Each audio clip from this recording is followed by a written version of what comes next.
पर उपस्थित उनके साथ आए डॉक्टर बिरजुहारी जी, जिन्होंने बहुत विस्तार से भी हम सब लोगों के बीच में अपनी बात को रखा और हम लोगों ने समझा विचार करने का हम लोगों को विचार करना चाहिए। जिन्होंने बातें रखी हमारे बीच में इस विधानसभा क्षेत्र के पूर्व प्रत्याशी रहे, युवा कांग्रेस के प्रदेश अध्यक्ष रहे और आप तमाम साथियों से कंधे से कंधा मिलाकर इस विधानसभा की एक एक समस्याओं को उठाने का काम कर रहे हैं। हम सबके नेता आदरणीय भाई ओमवीर यादव जी, और मंच पर नाम लूंगा तो बहुत समय लगेगा। सभी हमारे मंच पर बैठे सभी सम्मानित हमारे नेतागण, सामने बैठे तमाम जो इस भीषण गर्मी में बैठे और दूर दूर से हाथ चलकर आए तमाम साथियों का दिल की गहराइयों से मैं हार्दिक स्वागत और अभिनंदन करता हूं। उन लोगों का भी धन्यवाद करता हूं कि तमाम साथी आए, इस प्रोग्राम को देखा और देखकर चले गए।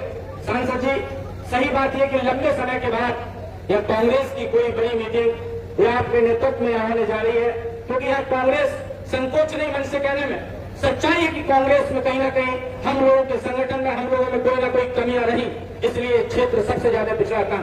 तो हमारा विचार हुआ रंजीत भाई से और आपके आगमन की बात है कि आप माननीय सांसद जी को हम बुलाना चाहते हैं, तो हमने तय किया भाई ओमवीर यादव जी से भी बैठकर डिस्कशन किया कि हम सबसे ज्यादा कमजोर अगर किसी क्षेत्र में है तो यहाँ अलीगंज क्षेत्र में हमने कहा अगर यहाँ से जो कमजोर क्षेत्र होता है उसको मजबूत करने की जिम्मेदारी हम तमाम साथियों की और हम सांसद जी हमें समय दे रहे हैं, तो यहाँ पर कांग्रेस पार्टी को मजबूत करने के लिए आपके समय का हमने उपयोग करने का प्रयास किया है। मैं तमाम साथियों का दिल से धन्यवाद इसलिए करता हूँ कि आप लोग तमाम यहाँ पर आज गर्मी में तमाम बड़े प्रोग्राम है, किसी के यहाँ शादी है, बड़ा सालक है, आज अलीगंज में भी 5-6 शादियां हैं, यहाँ पर तमाम प्रोग्राम के बीच बाद भी आप तमाम साथी आए।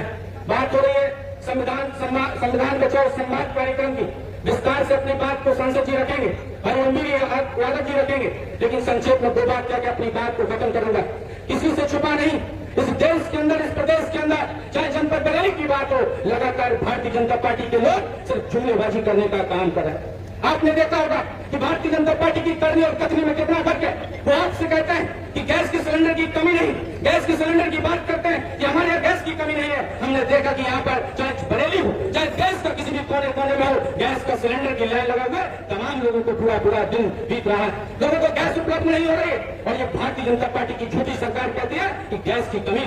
इनकी किसी भी नीति की बात करिए या विदेश नीति की बात करते हैं, विदेश नीति में आप देखिए कहां पर हम खड़े, विदेश नीति उनकी फेल है। आप बात करते हैं हम विश्वगुरु होने जा रहे हैं, आज आप मध्यस्थता की बात करते हैं, आप मध्यस्थता में कहा करें जो हमारा पड़ोसी देश है, जो दुश्मन देश है, जो दुश्मन देश जाकर अपनी विदेश नीति को स्ट्रांग करता है और उस आप देख रहे सीज फायर करने की बात करने का प्रयास किया जा रहा है।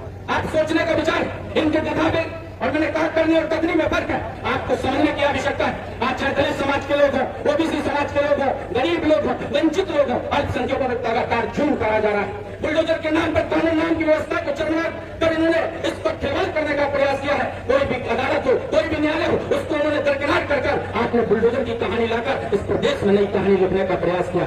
हम जानते हैं आप बेईमानी की बात करते हैं, लेकिन बेईमानी हद तक कर सकते हैं। आप जिस दिन खड़े हो जाओगे, जिस दिन अपनी ताकत को पहचान लोगे, जिस दिन अपनी कुव्वत को आप पहचान लोगे, निश्चित तौर पर इनकी बेईमानी काम नहीं आएगी। ये लोग बात करते हैं, इनका विकास आप लोग देख रहे हैं। मैं देखता हूँ यहाँ पर अलीगंज में हम जब आते हैं, अलीगंज में कितनी बहुत सड़क जो है पतली, हम अंदर से गुजर जाते हैं, 1-1 घंटे का जाम लगता है। यहाँ पर बाईपास बनना चाहिए नहीं बनना चाहिए, ये हमारी मूलभूत सत्ता है, इसको लेकर आप चिंता नहीं करते। आप सिर्फ घोषणाओं की बात करते हैं, आप आकर फोटो खिंचाने की बात करते हैं। हमारा किसान, हमारा अन्नदाता रात भर अपनी फसलों को रखने का काम करता है, जागता है, हमारे पशुओं से परेशान है, और आप करते हो हमने बड़ा काम करने का काम किया। इन सारी चीजों की जिम्मेदारी किसी और की नहीं, भारतीय जनता पार्टी की। मैं तमाम साथियों से अपील करना चाहता हूँ, हम तमाम सांसद जी आपके बीच में, ओमवीर यादव जी लगातार आपके बीच में, हमारे नेता लगातार आपके बीच में, हम लोग मजबूती से खड़े होंगे और निश्चित तौर पर इनको मुंह तोड़ जवाब देने का काम करेंगे और निश्चित तौर पर संघर्ष करेंगे और संघर्ष के बल पर इनको जो उनकी झूठी सरकार लगतार सरकार है इसको उखाड़ फेंकने का काम करेंगे। मैं तमाम साथियों से अपील करना चाहता हूँ कि यहाँ पर इस कार्यक्रम की शुरुआत हम लोगों ने की,